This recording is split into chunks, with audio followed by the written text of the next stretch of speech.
السلام علیکم، آپ دیکھ رہے ہیں ہورائزن نیوز ایچ ڈی۔ ایک بریکنگ نیوز سے آگاہ کرتے ہیں ساہیوال سے۔ ساہیوال میں شدید طوفانی آندھی کی وجہ سے بڑے پیمانے پر دکانداروں کا نقصان۔ ساہیوال شہر اور اس کے گرد و نواح میں شدید طوفان کے باعث درخت جڑوں سے اکھڑ گئے، بڑے پیمانے پر دکانوں کے شٹرز ٹوٹ گئے، لوگوں میں خوف و ہراس پھیل گیا۔ شدید گرمی کے باعث بجلی کی بندش سے لوگ پریشان تھے ہی کہ اچانک شہر میں طوفان آیا، لوگ پریشانی کے عالم میں مبتلا ہو گئے۔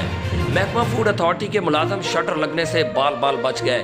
کیئر ہسپتال کی عمارت کے شیشے ٹوٹ گئے۔ فتح شہر روڈ، مشن روڈ، مال منڈی روڈ اور کالج چوک میں درخت کے تنے 11 kVA کے اوپر سے ہوتے ہوئے زمین کا بوسہ لینے لگے۔